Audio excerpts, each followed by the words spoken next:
Dios bendito y misericordioso, te damos muchísimas gracias, Dios eterno, por esa nueva oportunidad que nos has dado, Señor de los cielos, de estar en este lugar. Gracias por tu misericordia, Señor. Venimos ante ti en esta mañana en los méritos de tu Hijo Jesucristo, Señor. Convencidos, amado Padre, que nuestra esperanza, Señor de los cielos, estás en tu presencia.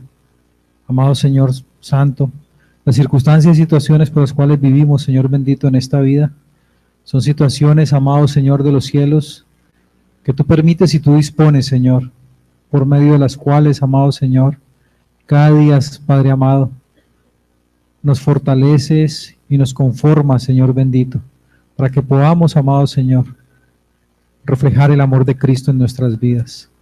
Gracias, amado Señor bendito, por estos momentos que nos permites compartir en familia. Te pedimos por las personas que vienen en camino, amado Señor de los cielos, para que aligeres sus pasos, Señor. Te pedimos por aquellos que no han podido estar presentes en este lugar. Permíteles descansar, Señor, en lo que tú eres. En el nombre de Cristo Jesús, Señor. Amén. Vamos a empezar esta mañana con la lección de la Escuela Bíblica Familiar. Estamos estudiando el título que se llama La seguridad de salvación. Esa seguridad de salvación es un material que se ha utilizado como base de un estudio hecho por el pastor Paul Washer. Ya vimos el primer punto que se llama las verdaderas fuentes. Estamos en el segundo punto que se llama el plan infalible de Dios. En el plan infalible de Dios hemos visto lo que se denomina el orden de la salvación. Ese orden de la salvación hemos dicho que más que un orden cronológico, es un orden lógico y teológico. Ya estudiamos los temas el conocimiento de Dios, predestinación, llamamiento, regeneración, conversión, justificación, adopción, santificación. La semana pasada estuvimos la perseverancia y hoy vamos a estudiar el último punto, el punto culminante de este orden de salvación que se llama la glorificación. Vimos también que en este cuadro esquematiza cómo el orden de salvación se aplica en la vida del Hijo de Dios, que previo a la fe del hombre, Dios en un acto soberano le ha conocido y le ha elegido, le ha predestinado y le ha llamado. Como producto de ese llamamiento, el hombre tiene la posibilidad de arrepentirse y de tener fe. A pesar de que aquí aparece como un acto del hombre, sí es un acto del hombre, pero es producto de la obra de Dios en su corazón. Posteriormente, simultáneamente en la unión con Cristo, se da en el hombre la regeneración, conversión, justificación y adopción. Y por eso se dice que no es un orden cronológico, porque estas cosas se dan al mismo tiempo en el nuevo Hijo, en el creyente, en el Hijo de Dios. Posteriormente y seguido a la fe y la vida en fe, el Señor nos santifica, que es una obra de Dios en el hombre. El Señor nos da la fuerza para ser perseverantes, que son las obras de Dios en el hombre. Y como punto culminante el que vamos a ver hoy es la glorificación, que es una obra de Dios en el hombre, y esta obra será después de esta vida, en la venida de Cristo. Cuando uno lee el progreso del peregrino, ve cómo Cristiano y su compañero Esperanza atraviesan el río de muerte, y es necesario atravesar el río de muerte para llegar a la ciudad celestial. Y en el río de muerte narra cómo Cristiano y Esperanza se despojan de su cuerpo mortal y empiezan a gozar de la presencia de Dios. Entonces, lo primero que vamos a ver es definir qué es glorificación. ¿Qué es glorificación? Y aquí es donde les cedo la palabra a ustedes. ¿Ustedes qué creen que sea glorificación? Diego.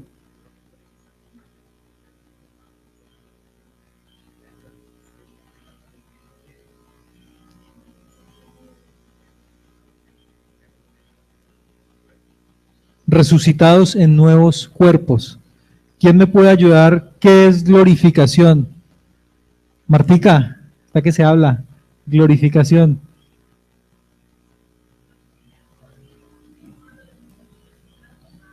Nuestros cuerpos son transformados. Nuestros pasos en la último paso en la presencia de Cristo. Claudia.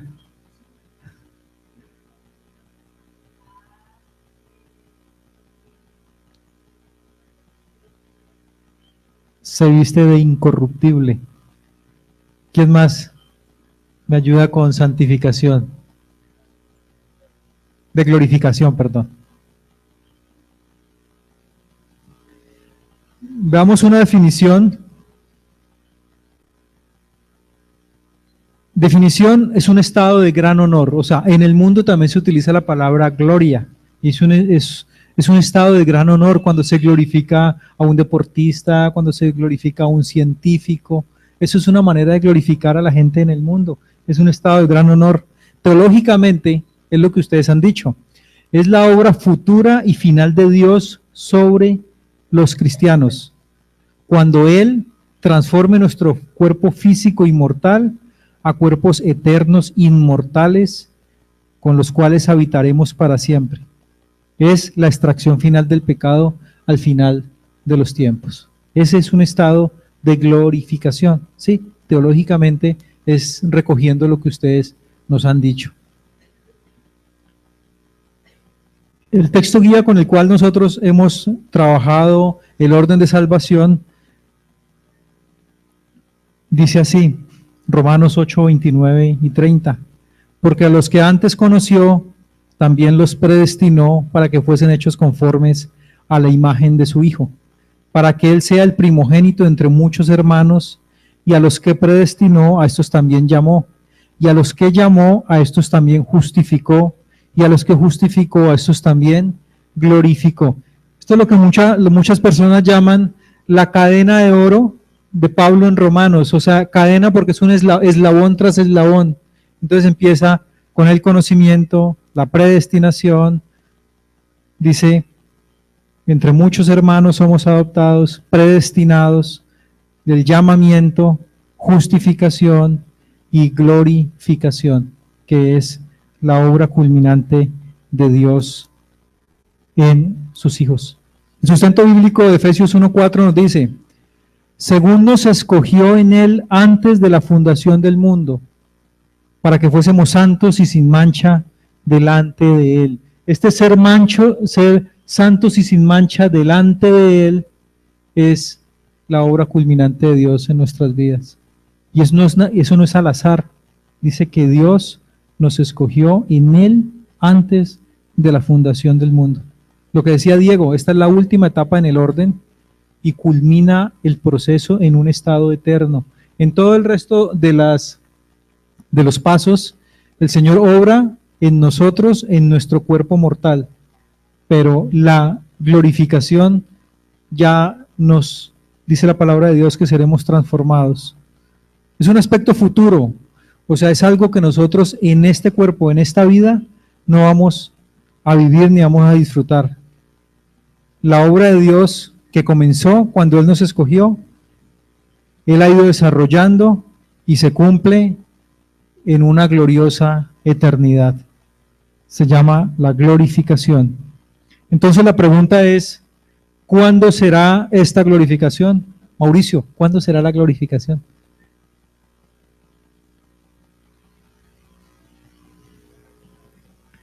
En la segunda venida de nuestro Señor Jesucristo. ¿Cuándo será nuestra glorificación?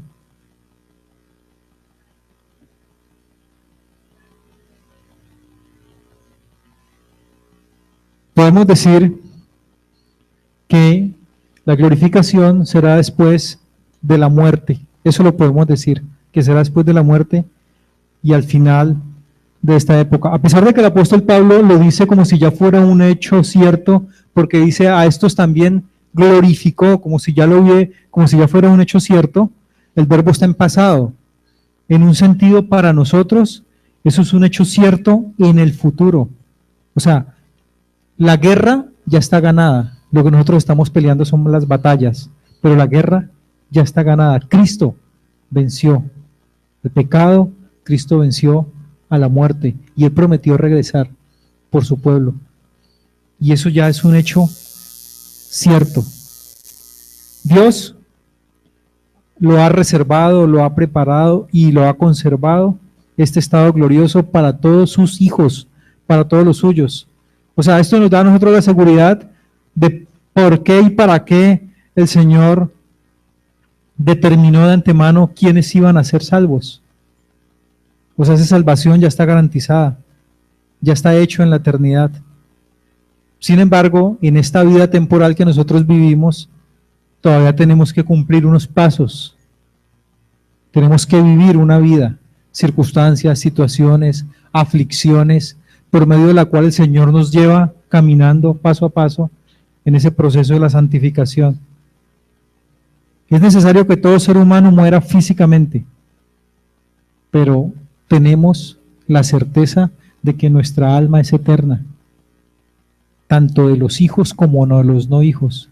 Nosotros los hijos tenemos la certeza de que vamos a estar en la presencia de nuestro Señor, disfrutando de Él.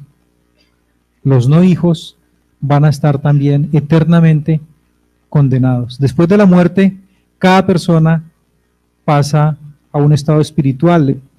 ¿Qué significa eso? Como dice la palabra de Dios en Hebreos 9:27, y de la manera que está establecido para los hombres que mueran una sola vez, y después de esto es el juicio. Es el juicio en el cual todos vamos a estar en la presencia de nuestro Señor. ¿Qué significa este juicio? ¿Qué implica este juicio? Dice la palabra de Dios que todos vamos a estar en su presencia, y Mateo 25:34 dice que el Señor separará y recibirá a aquellos que son sus hijos. Mateo 25:34, entonces el rey dirá a los de su derecha, venid, benditos de mi Padre, heredad del reino preparado para vosotros desde la fundación del mundo. ¿Qué otra implicación tiene ese juicio? Que el creyente será inmortal o incorruptible. Primera de Corintios 15 dice, porque es necesario que esto corruptible se vista de incorrupción y esto mortal se vista de inmortalidad. Y cuando esto corruptible se haya vestido de incorrupción y esto mortal se haya vestido de inmortalidad, entonces se cumplirá la palabra que está escrita: sórbida es la muerte en victoria. Y eso solo es posible mientras hayamos sido despojados de nuestro cuerpo físico. Porque claramente el apóstol Pablo dice, miserable de mí, ¿quién me librará de este cuerpo de muerte? Este cuerpo físico que Dios nos ha dado, y nos va a dar un nuevo cuerpo. En ese momento también dice que el creyente será transformado por medio de ver a Jesús en su propia gloria. El apóstol Pablo lo dice en la carta de Filipenses 3:20 al 21. Mas nuestra ciudadanía está en los cielos, de donde también esperamos al Salvador, al Señor Jesucristo, el cual transformará el cuerpo de la humillación nuestra para que sea semejante al cuerpo de la gloria suya, por el poder con el cual puede también sujetar a sí mismo todas las cosas. ¿Cuál es el cuerpo de la humillación nuestra? Nuestro cuerpo mortal. Y dice que el Señor Jesucristo lo transformará para que sea semejante al cuerpo de la gloria suya. Lo corruptible se vista de incorruptible, lo mortal se vista de inmortal. ¿Y eso qué implica? Que el creyente reinará con el Señor por siempre. Apocalipsis 22, 3 al 5. Y no habrá más maldición, y el trono de Dios y del Cordero estará en ella, y sus siervos le servirán, y verán su rostro, y su nombre estará en sus frentes. No habrá allí más noches, y no tienen necesidad de luz de lámpara ni de luz del sol, porque Dios, el Señor, los iluminará, y reinarán por los siglos de los siglos.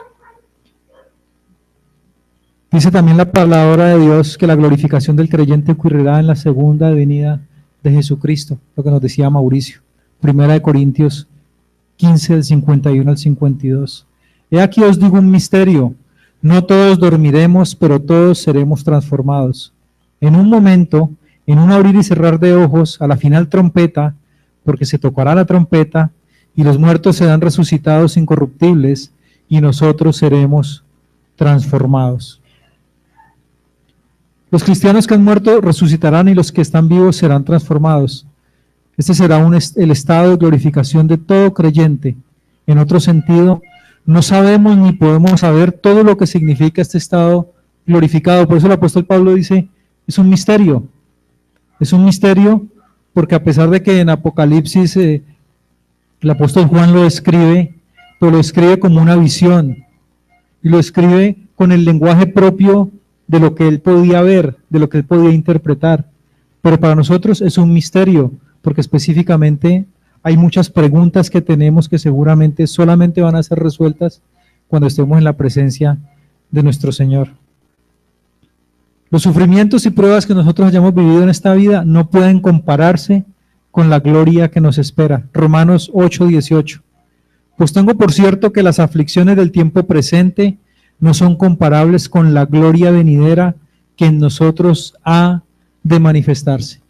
Y eso es algo que nos debe llenar a nosotros de esperanza, de fe y de fortaleza. Saber que las circunstancias vividas por nosotros en esta vida, en este cuerpo, no son nada comparables con lo que nos espera. Segunda de Corintios 4:17 también dice, porque nuestra momentánea y leve tribulación produce para nosotros un eterno peso de gloria más que incomparable. Hay muchas cosas que no sabemos con respecto a la glorificación. Lo que sí sabemos es que será una creación completamente renovada y transformada. En Hechos 3:21 habla de la restauración de todas las cosas y 2 Pedro 3:13 habla de cielos nuevos y tierra nueva donde mora la justicia. Entonces, eso es algo que claramente la Biblia lo describe y lo determina y para nosotros es algo que debe ser absolutamente cierto. Y por supuesto, a lo que le apuntamos y el Señor nos ha mostrado a través de su palabra es que el creyente será transformado a la imagen gloriosa de Jesucristo. Primera de Juan 3:1-2 dice, mirad cuál amor nos ha dado el Padre para que seamos llamados hijos de Dios. Por esto el mundo no nos conoce, porque no le conoció a Él. Amados, ahora somos hijos de Dios y aún no se ha manifestado lo que hemos de ser. Pero sabemos que cuando Él se manifieste, seremos semejantes a Él, porque le veremos tal como Él. Y esa preciosa palabra claramente nos dice que aún no se ha manifestado lo que hemos de ser, pero tenemos la certeza de que cuando Él se manifieste, nuestro Señor Jesucristo, seremos semejantes a Él y le veremos tal como es. También debemos decir sobre la glorificación que Dios predestinó al creyente para esa gloria antes de la fundación del mundo. Romanos 9:23 dice, y para hacer notorias las riquezas de su gloria, las mostró para con los vasos de misericordia que Él preparó de antemano para gloria. El Señor es el que ha determinado claramente cuál es el estado final en que cada uno de sus hijos va a poder estar y experimentar. Por supuesto que con respecto a la glorificación hay muchas dudas y sobre todo hay muchas preguntas. ¿Cómo va a ser? ¿Nos vamos a conocer? ¿Dónde va a ser? Sin embargo, debemos nosotros aferrarnos a lo que la palabra dice como certezas. El Señor dice claramente que seremos semejantes a Él. Y el ser semejantes a Él debe llenar a nosotros, debe llenar todas las inquietudes y las incertidumbres que tengamos. Si el Señor nos promete que vamos a ser semejantes a Cristo, no debería ocupar nuestra mente nada diferente a eso. Por supuesto, lo demás son inquietudes, pero el solo hecho de ser semejante a Cristo debería ser suficiente razón para nosotros tener fortalecida nuestra esperanza y cada día levantarnos y decirle, Señor, gracias, porque a pesar de lo que yo soy, a ti te ha placido darme la posibilidad de ser semejante a tu Hijo. Claro que claramente dice que con los vasos de misericordia. Somos vasos y el material de los vasos es el barro y el alfarero es el que ha hecho esos vasos y a unos los ha separado para hacer vasos de misericordia. Dice que los preparó de antemano con un propósito de ser semejantes a su Hijo Jesucristo. Cuando empezamos a estudiar este tema, el plan infalible de Dios, el orden de la salvación, teníamos muchas inquietudes con respecto a cómo obra Dios en el creyente. Seguramente todavía las tenemos, pero tenemos la certeza de que hay un Dios que es el que está obrando, un Dios que es el que ha diseñado y un Dios que es el que está ejecutando. Tener esa certeza nos da tranquilidad. Cuando uno lleva un enfermo donde un médico y le dicen, no, ese es el mejor neurocirujano, la gente descansa porque es una persona que tiene posibilidades y capacidades y tiene toda la instrucción. Pero si llevas a tu hijo enfermo a un hospital de un pueblo donde el médico es médico general y tiene un problema grave, tú no estás tranquilo porque crees que ese médico no tiene la capacidad suficiente para sacar adelante ese problema y buscas que lo cambien a otra clínica u otro hospital. Nosotros estamos en las manos del único que tiene el poder para darnos vida, pero también tiene el poder para quitárnosla. Entender que el plan de salvación lo está obrado por Dios y lo ha obrado a través de su Hijo Jesucristo, poder apropiarnos de todo lo que Dios nos ha mostrado a través de cómo Él nos conoció, nos predestinó, nos ha llamado, cómo obra regeneración en nuestra vida, cómo nos ha convertido, cómo nos ha justificado, el habernos dado la posibilidad de vivir como hijos, que obra en nosotros en santificación, que nos da la perseverancia. Debe darnos mucha alegría saber que la santificación también está preparada para nosotros, la glorificación también está preparada para nosotros, que va a ser un estado que por supuesto como es un estado espiritual para nosotros no es concebible muchas cosas en nuestra mente, porque nuestra mente solamente dimensiona fácilmente las cosas físicas, pero las cosas espirituales es algo que Dios nos va revelando y debemos tener claridad en todo lo que Dios nos ha prometido. Entonces, esto es lo que hemos estudiado como el orden de la salvación.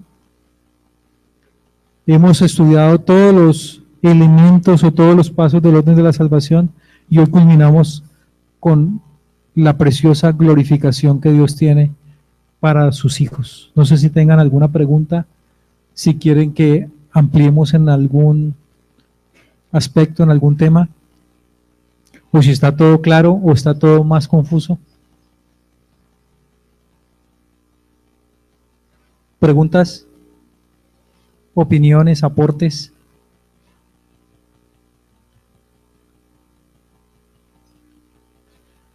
Dentro del material que estamos estudiando, ya estudiamos el plan, estudiamos las verdaderas fuentes que son el testimonio de la Escritura, el testimonio de nuestras obras y del Espíritu Santo en nuestra vida, que nos dan esa seguridad. Estudiamos el plan infalible de Dios y nos queda pendiente estudiar a partir de la próxima sesión de clase las promesas de Dios en ese orden de salvación.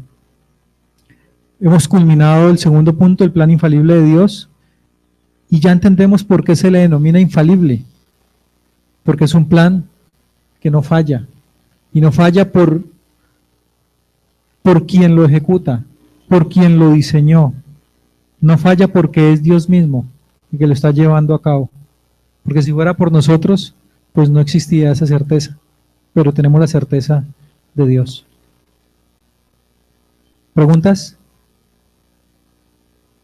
Pastor, ¿un comentario? Diego.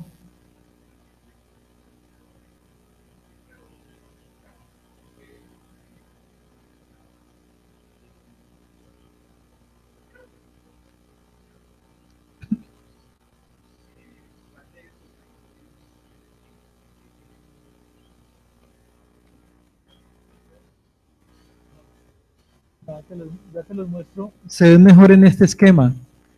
se ve mejor en este esquema. ¿Por qué? Porque dice aquí que esto es previo a la fe del hombre, o sea que es necesario que ocurran estos para que se puedan dar los siguientes. Es necesario que exista la elección. El Señor nos ha conocido desde antes de la fundación del mundo. Es necesario que se dé la elección, es necesario que se dé la predestinación y es necesario que se dé el llamamiento. O sea, ahí estos son antes que los siguientes. O sea, que digamos que no podemos determinar cuál de estos podría ser primero, se pueden ser al tiempo, pero sí es necesario que estos se den para poder que se den los siguientes. ¿Sí me explico? Estos, como producto del conocimiento y la elección de Dios, la predestinación y el llamamiento, producen en el corazón del hombre arrepentimiento y fe. Por eso se llama previo a la fe, antes de la fe. Una vez ha ocurrido esto, simultáneamente en nuestra unión con Cristo se dan estos. Que primero sea este, el otro, o sea, ahí es donde se dice que no es un orden cronológico, porque se pueden dar y se dan al tiempo. En la medida que el Señor te justificó, el Señor te ha convertido, el Señor empieza a regenerarte, el Señor empieza a obrar en la vida de sus hijos. Entonces aquí no son cronológicos, aquí son simultáneos. Y para que se dé la santificación y la perseverancia, debe haber empezado a obrar en nuestra vida. Por eso, seguido a la fe, y se viven en la fe, la santificación y la perseverancia. Y este es el final, o sea que sin los anteriores, este no se va a dar. Por eso algunos son secuenciales, pero algunos que están en un grupo no tienen un orden lógico ni cronológico.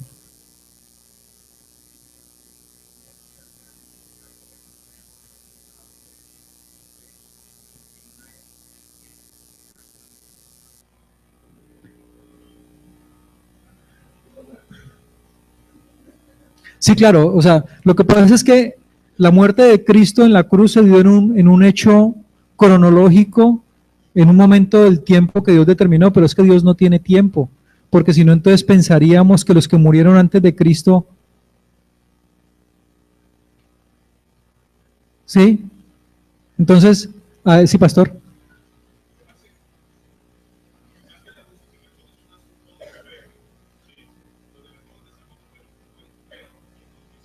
En el futuro, en el que había de venir.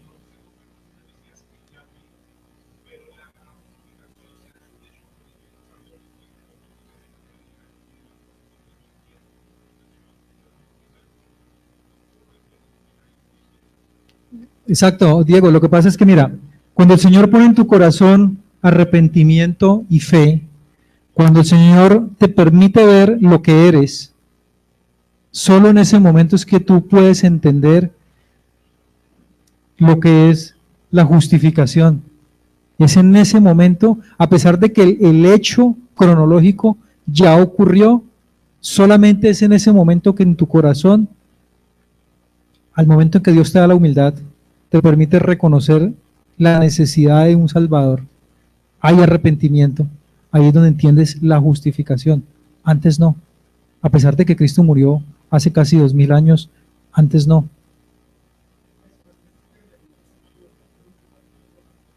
O sea, hay una fecha determinada, o sea, Cristo murió hace casi 2000 años, pero eso no significa que todos los hijos hayan sido, o sea, pueden decir que, como decía Diego, como ya ocurrió, entonces deberíamos colocarlo acá atrás.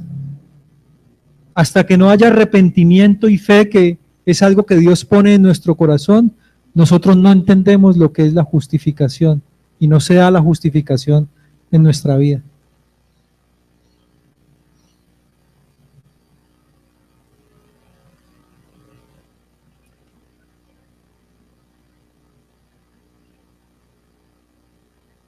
Es el momento en que el Señor te lleva de rodillas a la cruz y ese es el momento en que entiendes el sacrificio.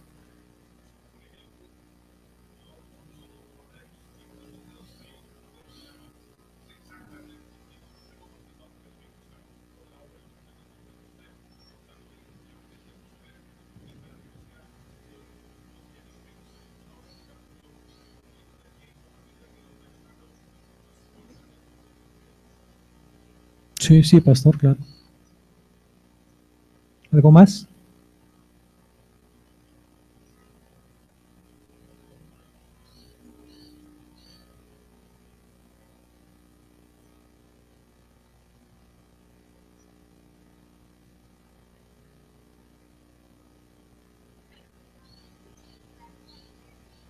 Sí.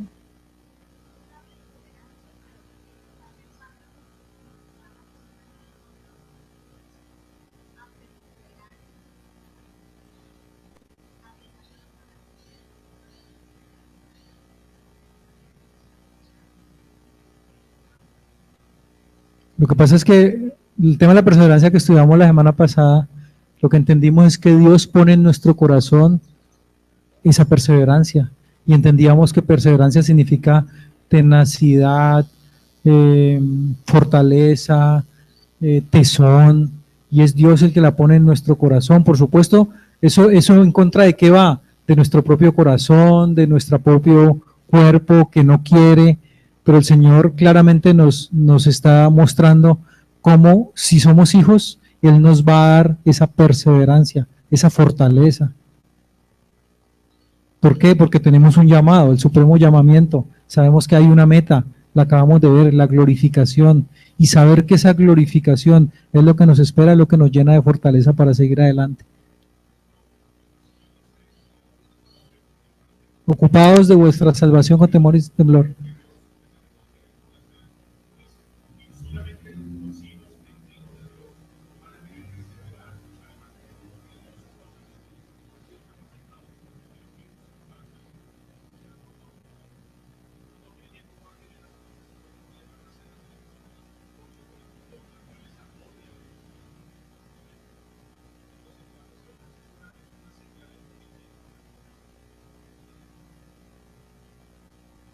¿Quedó resuelta tu pregunta, Elisa? Señor.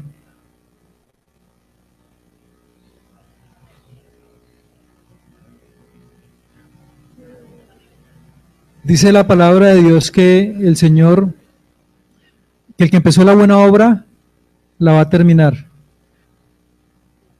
El Señor toma de nosotros como materia prima, ¿qué toma? Lo que somos.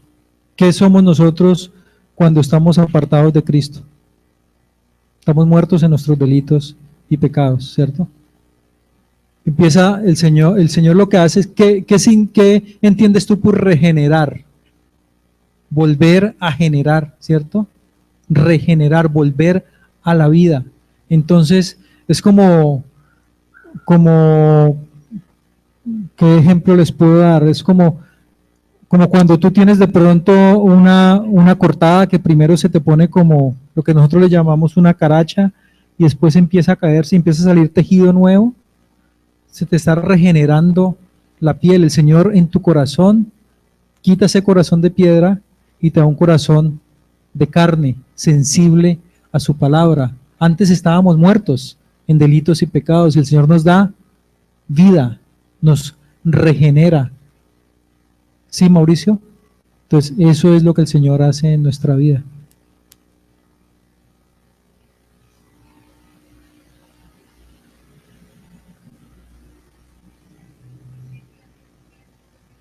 El Señor va mostrando evidencias en nuestra vida, o sea, claramente el Señor dice, por sus frutos los conoceréis, el Señor va mostrando cómo la obra del Espíritu Santo y el fruto del Espíritu Santo en nuestra vida se va haciendo evidente, ¿sí? El que antes robaba, no robe más, el que antes mentía, no miente más. Eso es vida que nos da el Señor a nosotros. Empezamos a aborrecer el pecado.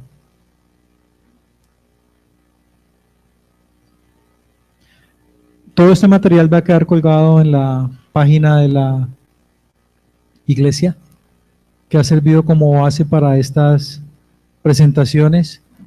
Y créanme que hay muchas cosas de las cuales nosotros todavía, como dice la palabra de Dios, son misterios. Sin embargo, la certeza de lo que Dios nos muestra a través de su palabra es lo que nos debe mantener, entender y perseverar en todo lo que Dios promete que hace en la vida de sus hijos.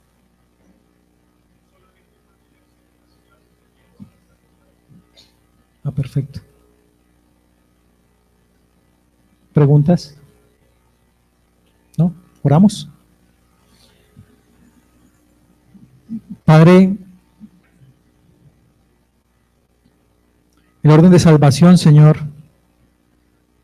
es para nosotros, Señor de los cielos, un estandarte, amado Señor de los cielos, que nos llena de esperanza, que nos llena, amado Señor bendito, de fortaleza, que nos llena, Señor de los cielos, de mucha ilusión, de saber que tú, Señor bendito, el que creaste los cielos y la tierra, el dueño de todo cuanto existe, por medio del diseño de este orden, amado Señor, te has ocupado de nuestras vidas y nos permites, Padre Santo, entender que a pesar de lo que somos y que a pesar de lo que merecíamos, Señor, a ti te plació, Señor bendito, darnos una vida eterna en tu presencia.